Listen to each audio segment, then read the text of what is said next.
Muy buenos días, qué bueno que estás conectado. El día de hoy estamos iniciando el año 47 de comunidad. La semana pasada cumplimos nuestro aniversario 46 y fue algo extraordinario. Yo quiero invitarte a que vayas a redes sociales y puedas ver todas las fotografías y tal vez también comparte las fotos si tú estuviste presente en el evento que tuvimos ahí en Centro Cultural o estuviste disfrutando de la transmisión. ¿Por qué no subes algunas fotos a lo mejor de recuerdos y cosas? Estamos como emocionados de lo que está por suceder. Además que recibimos felicitaciones de parte de los pastores Jesiah Hansen y su esposa Mimix, de los pastores Meli Heder, de Taylor Barrier y Chana ya de Perú, también de Cuba, los pastores Diagne y Lisandra. Entonces, muchas felicitaciones que estuvimos recibiendo de diferentes pastores que nos emocionan de saber que Dios tiene cosas todavía muy buenas y Dios todavía va a hacer cosas para este próximo año. Y el día de hoy queremos iniciar con una nueva serie que se llama ¿Qué edad tenías cuando? Se ha convertido en esta idea de saber cuándo descubriste información para ti o información acerca de cosas. Y hoy vamos a estar hablando acerca de la Biblia, acerca de discípulos, acerca del lugar que tiene para las mujeres, acerca de cuándo fue escrita la Biblia y dónde fue y cómo fue armada y quién la puso y quién la unió. Va a estar muy interesante esta serie. Espero que la disfrutes tanto como la hemos estado disfrutando para prepararla. Y ahora vamos a estar listos para este tiempo de alabanza y de oración y vamos a celebrar juntos desde casa.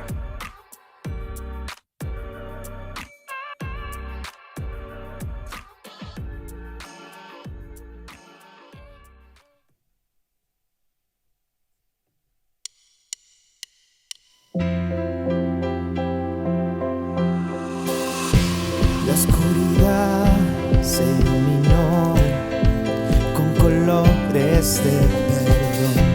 ¿Cómo negar tu corazón que persigue mi interior?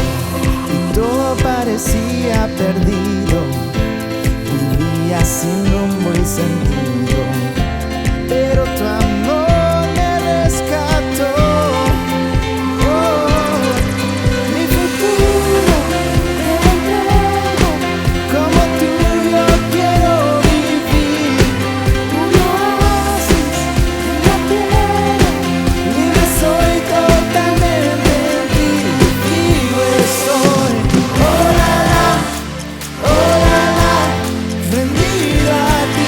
Yo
Antes de hablar, cantaste sobre mí. Has sido tan bueno para mí. Antes de respirar, soplaste tu aliento en mí. Has sido tan bueno para mí. Oh, tu amor me envuelve, me sostiene, amor sin condición. Me persigue y deja las 99 y va por mí. No puedo ganarlo ni merecerlo. Tu amor se entregó por mí. Oh, tu amor me envuelve, me sostiene, amor sin condición. Yeah.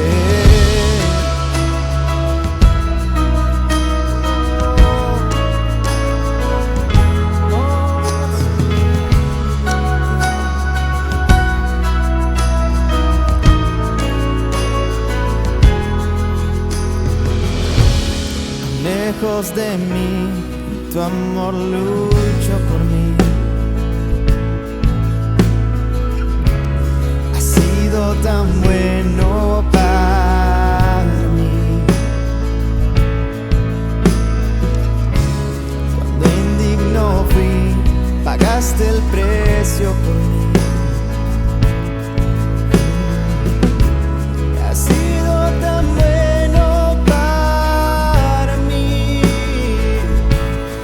Oh, tu amor me envuelve, me sostiene, amor sin condición. Me persigue y deja las 99 y va por mí. Puedo ganarlo y merecerlo. Tu amor se entregó por mí. Oh, tu amor me envuelve, me sostiene, amor sin condición.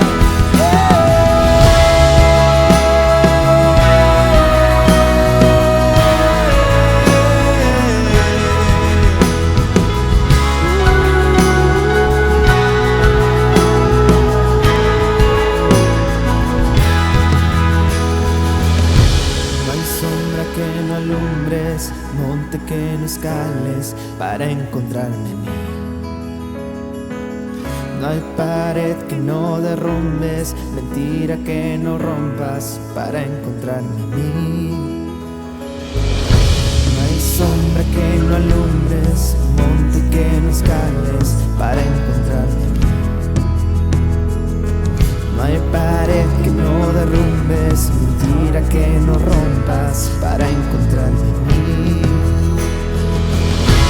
No hay sombra que no alumbres, monte que no escales para encontrarme en mí.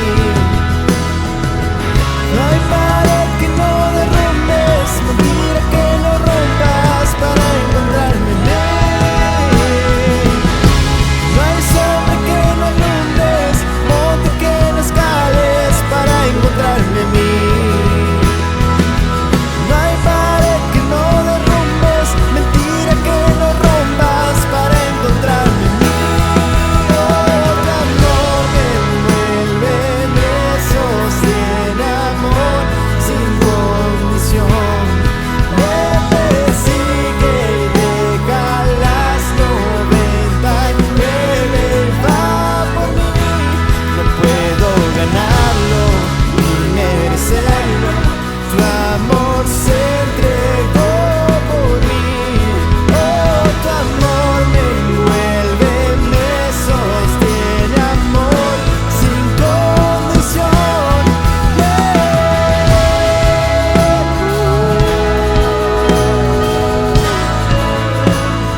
Sin duda, Comunidad tiene un corazón de generosidad y queremos agradecerte toda tu aportación, que de verdad ha sido de mucha ayuda para tantas familias, pero también para Comunidad, y poder hacer posible todo esto durante las transmisiones en el teatro y todo lo que hacemos semana a semana. Y solo quiero recordarte las formas en que puedes seguir dando tus diezmos y ofrendas, donativos y todas las aportaciones que estén en tu corazón.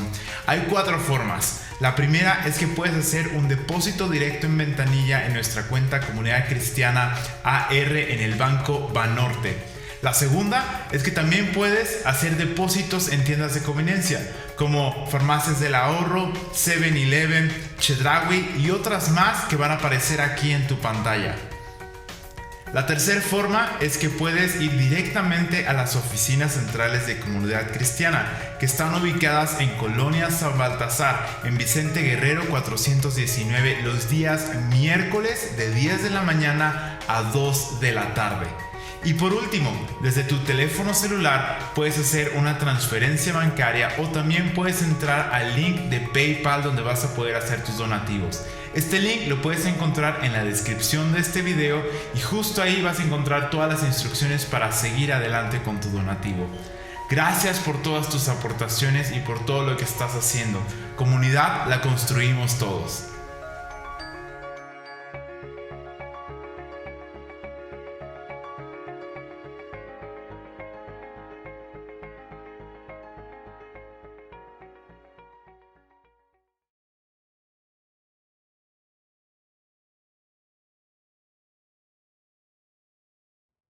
Hey, el día de hoy comenzamos una nueva serie.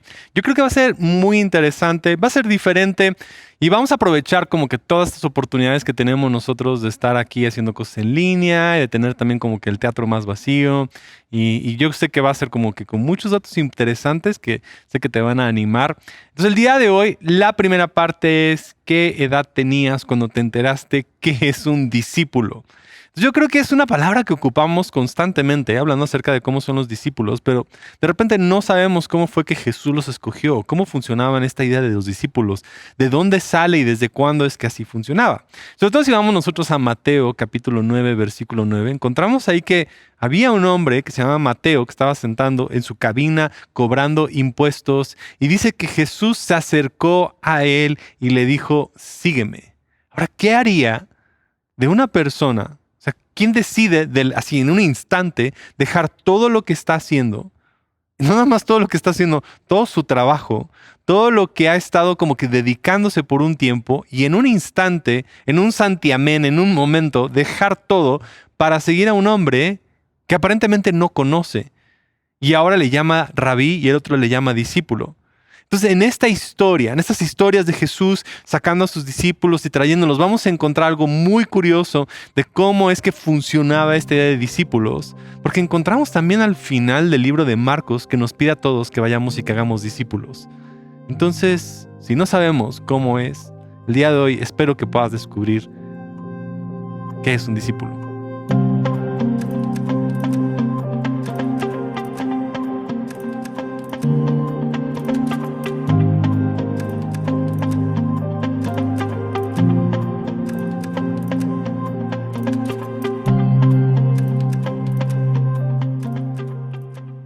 Para poder entender mucho acerca de cómo era la relación entre discípulos y qué significaba ser un discípulo, tenemos que empezar a estudiar un poquito acerca de la cultura judía y cómo era el sistema de educación. Cuando uno de los padres querían enviar entonces a sus hijos a que comenzaran a aprender algo en el colegio, primero eran enviados a un lugar que se llamaba Bet Sefer. Esta era una casa, la casa del libro. Era una especie como de primaria, pero un lugar donde comenzaban ellos a aprender acerca de cuál era el alfabeto, empezaban a entender y aprender cómo leer y empezar a entender algunas cosas básicas acerca de la escritura. Pero la base, lejos de empezar a aprender solamente matemáticas y otras cosas, era de que los niños de 5 más o menos a 13 años comenzaban a estudiar y aprenderse los primeros 5 libros de la Biblia. Se aprendían Génesis, Éxodo, Levítico, Números, Deuteronomio de memoria. Esta era la base de cada uno de estos niños, para que entendieran cómo es que se tenían que comportar, de dónde habían venido, cuál era su historia, quiénes eran ellos, y para que su identidad se comenzara a forjar en sus vidas. Este era más o menos el camino que Jesús hubiera tenido cuando era niño. Ya después de esto llegaba un momento en la vida de estos jóvenes en los cuales llegaba un bar mitzvah, un lugar donde ahora como que pasaban a empezar a ser responsables de su propia vida.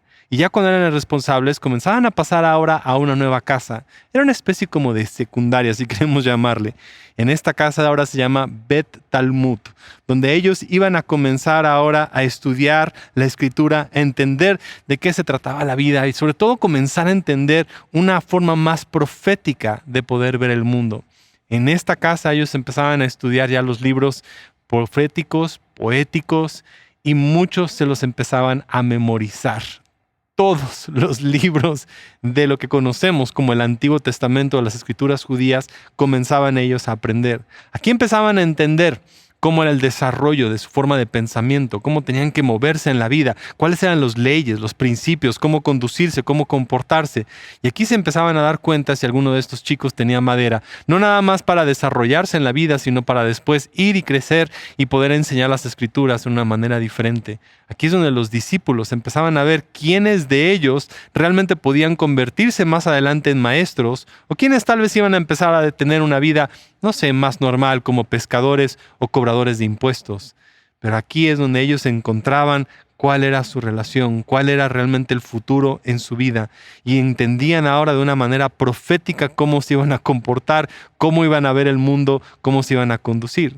Después de estar en Bet Talmud, entonces aquellos que sí eran los mejores estudiantes, aquellos que habían aprendido las Escrituras, aquellos que habían entendido entonces el tono profético de las cosas, es que ahora empezaban a pasar a una nueva casa. Pero no todos llegaban a este lugar, y este era el Bet Midrash, un lugar donde iban a encontrar ahora la casa de la interpretación bíblica. La casa de la interpretación bíblica era importante porque ellos ahora han sido buenos alumnos, han aprendido las Escrituras, han entendido un contexto profético, han entendido cómo se tienen que conducir, pero ahora ellos tienen la oportunidad de unirse o buscar a un rabí. Ahora, tenemos que entender cómo funcionaba. Los rabíes eran estos hombres que habían desarrollado una filosofía, una manera de interpretar las Escrituras. Porque tenemos que entender que la manera en que ellos aprendían no nada más era que el rabí les decía, sino había un diálogo constante con preguntas y con respuestas y discutían y debatían de cómo tenía que ser la vida, de cómo se tenían que interpretar. Y ¿saben algo curioso? No nada más se interpretaba un versículo de una manera. Había diversas formas en que ese versículo se podía poner por obra, en que ese versículo cobraba vida en el día a día y cómo se tenía que llevar y cómo se tenía que vivir y cómo se tenía que aplicar. Entonces, los jóvenes que tenían la mejor capacidad iban y buscaban al rabí que tal vez les parecía más interesante. Se acercaban con él y le decían, quiero ser tu discípulo. A lo cual el rabí los miraba y les decía, ok, ¿tú quieres ser mi discípulo? Y les empezaba a preguntar cosas. Muchas veces les preguntaba acerca de versículos y el chico tenía que responder el versículo anterior, el versículo después. Y además había un diálogo con preguntas para ver si entendían por lo menos la forma en que él estaba haciendo, para entender si iban a ser aptos para poder captar su filosofía, para caminar con él.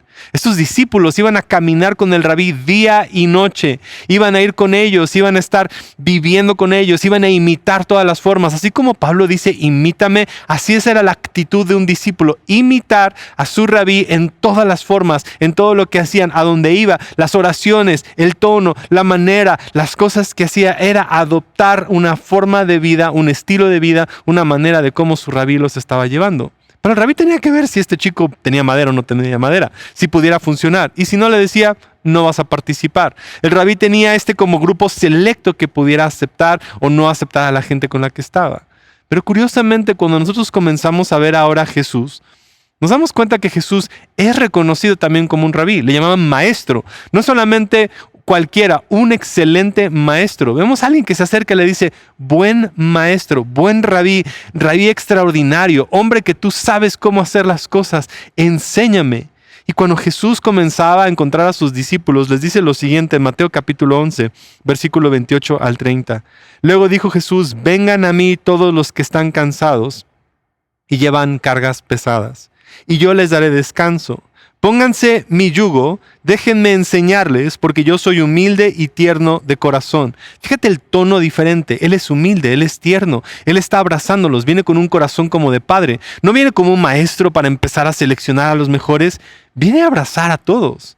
Y dice lo siguiente: y encontrarán descanso para el alma, pues mi yugo es fácil de llevar y la carga que les doy es liviana. ¿Qué tiene que ver el yugo con un maestro? ¿Qué tiene que ver esta escritura con un rabí tomando a sus discípulos? Tenemos que entender que el rabí, cuando tenía un yugo, hablaba del yugo de la Torá, el peso de la escritura sobre una persona, porque entendía que al darle un libro como la Torá, un libro como la escritura, venía un peso, una responsabilidad que ya no iba a poder, porque una vez que aprendes ya no lo puedes olvidar. Una vez que entiendes cómo te debes de conducir y lo que debes de hacer ahora, no lo puedes olvidar. Entonces los rabís sabían que al tomar a un discípulo les iban a entregar su yugo, su carga, su manera de hacer las cosas, su filosofía, para que ellos lo pudieran llevar hacia más tiempo. Y entendían la analogía de que si nosotros tuviéramos un animal que empezara a crear un surco, entonces si no tuviera un yugo, tendrían que amarrarle para ararlo en la boca o con un bozal, y tenía que jalar y estirar. Iba a ser súper duro, pero al ponerle un yugo encima, ahora iba a estar sobre los hombros con la fuerza más grande para poder abrirse camino. Jesús voltea y dice: lo que yo te quiero enseñar, lo que yo te quiero entregar, mi yugo, mi instrucción, mi filosofía, mi manera de ver el mundo, es ligero, es liviano, es una manera diferente. Yo vengo a enseñarte a que tengas una vida no de peso, no nada más de sufrimiento, no de dureza, sino una vida de descanso, una vida de abundancia, una vida de deleite. Jesús era un maestro de cómo podemos aprender a deleitarnos en la vida, de cómo al ser sus discípulos tenemos que aprender, y esta es la primera característica que Jesús quería que sus discípulos tuvieran, que supieran vivir la vida en abundancia, que supieran ver el mundo para poder disfrutar con gozo y para poder caminar con ellos y para que pudieran tener inspiración. Inspiración, porque esa era la idea de un discípulo. Esa era la idea de un rabí, de llegar a esta casa, que esta era la casa de Bet Midrash, de interpretación o de inspiración bíblica. Porque sí, te tenía que iluminar.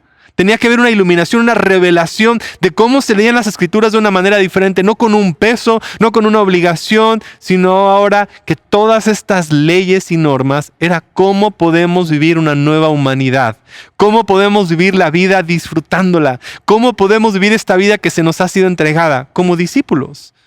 Pero Jesús además era un maestro totalmente diferente. No estaba esperando a que los discípulos lo buscaran a él. Él va y busca a sus discípulos. Ahora, ¿pero qué tipo de discípulos hubiera buscado Jesús? Quiero que por un segundo pienses: este es el mejor maestro en la historia de la humanidad. Él viene a enseñar. Obviamente hubiera escogido a los mejores alumnos. Si Jesús hubiera sido uno de ese tipo de rabíes, hubiera buscado a los alumnos que hubieran salido de la mejor casa anterior, Bet Talmud, a los mejores, a los más extraordinarios, a los más inteligentes, a los que tenían más el sentido profético, a los que estaban ahí. Pero no fue así, los entendemos. Sabemos que Jesús no fue a buscar a los mejores. Fíjate cómo está aquí en Mateo capítulo 9, versículo 9 al 13. Mientras caminaba, Jesús vio a un hombre llamado Mateo sentado en su cabina de cobrador de impuestos. Sígueme y sé mi discípulo, le dijo Jesús. Jesús rompe todas las reglas. No viene a que los discípulos lo busquen. Él va y busca a sus discípulos. Pero curiosamente, no buscó a los más extraordinarios, está buscando a un cobrador de impuestos. Está buscando a un chico, primero, que no pasó la prueba. Tal vez Mateo buscó a otro rabí y le dijo: hey, yo quiero seguirte a ti. No había pasado la prueba. Le dijeron: tú no tienes madera para esto. Tú no sirves para esto de ser discípulo. Tú no tienes estas características. Pero Jesús va y lo busca. Y dice lo siguiente: entonces Mateo se levantó y lo siguió. Más tarde Mateo invitó a Jesús y a sus discípulos a una cena en su casa, y junto con muchos cobradores de impuestos y otros pecadores de mala fama. Cuando los fariseos vieron esto, se preguntaron a sus discípulos por qué su maestro, su rabí, come con semejante escoria. Claro, porque no entendían por qué un rabí iba a estar con estas personas. No entendían por qué el mejor maestro, por qué cualquier rabí estaría sentado con lo peor de lo peor de lo peor de lo peor. Porque los rabís solo estaban con lo mejor de lo mejor. Pero Jesús no vino a buscar lo mejor de lo mejor. Vino a buscar a aquellos que no habían pasado las pruebas, que no habían sido lo mejor de lo mejor, para dignificar y decir: todas las vidas valen. Todos tenemos un lugar. Todos podemos aprender. Todos podemos ser discípulos. Porque todos podemos ser discípulos de deleite. Y viene lo siguiente. Cuando Jesús los oyó, le dijo, la gente sana no necesita médico. Los enfermos sí. Luego añadió, ahora vayan y aprendan el significado de la siguiente escritura. Quiero que tengan compasión, no que ofrezcan sacrificio. Pues no he venido a llamar a los que creen justos, sino a los que saben que son pecadores. Jesús vino a mostrar compasión.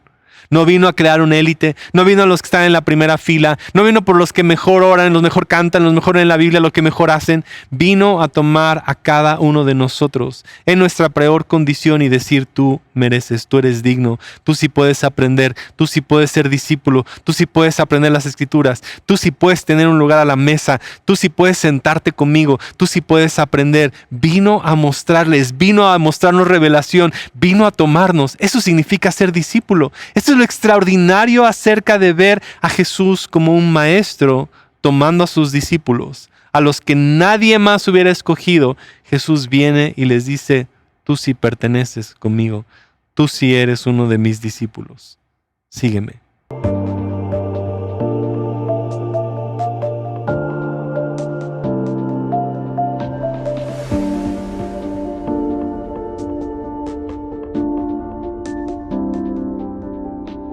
Después de haber entendido entonces todas estas cosas acerca de Jesús y sus discípulos, otra vez la pregunta es, ¿qué haría que un hombre como Mateo, ya teniendo su vida totalmente resuelta como cobrador de impuestos, se le aparece Jesús y cuando le dice, sígueme, entendemos lo extraordinario de ese momento? Jesús le está dando la oportunidad de una vida extraordinaria, de aprender la filosofía de vida de Jesús, el mejor maestro en la historia. Y le está diciendo, te voy a enseñar a vivir una vida con deleite. Por eso Mateo inmediatamente dejó todo lo que tenía y le siguió. Y sigue siendo la misma invitación de Jesús para hoy nosotros. Si estamos dispuestos a dejar todas nuestras formas de querer hacer las cosas, la manera en que hemos estado viviendo para poder ahora ser discípulos de Jesús. Para tomar a Jesús como nuestro maestro, que nos enseñe cómo vivir esta vida, cómo tener deleite, cómo vivir una vida en abundancia, cómo poder hacerlo de una manera extraordinaria. Porque además no está buscando nada más a los mejores, los más intrépidos, los más inteligentes. Está buscando a cualquiera que quiera hacerlo. A cualquiera que le dice, esto que tengo no sirve, necesito lo mejor. El mejor maestro en la historia nos está invitando a poder aprender de él, a tener una vida plena, una vida extraordinaria. Y después no solamente eso, nos da el propósito de que tú y yo no solamente seamos discípulos, sino vayamos y hagamos discípulos. Que podamos mirar a nuestro alrededor y hacer esta invitación a las demás personas para decir, hey, ¿hay alguien que acepta a todos? ¿Hay alguien que quiere a todos a la mesa? ¿Hay alguien que nos enseña cómo vivir? ¿Hay alguien que nos está enseñando cómo tener deleite en esto que llamamos vida? Y esta vida sea abundante y sea extraordinaria. Mi oración es hoy que abramos nuestros ojos para ser discípulos. Discípulos de esta nueva oportunidad que Jesús nos da. Y que dejemos todo lo que tenemos. Y que abracemos a Jesús como nuestro Maestro. Que estudiemos, que aprendamos y que seamos discípulos de esa vida que Él nos quiere dar.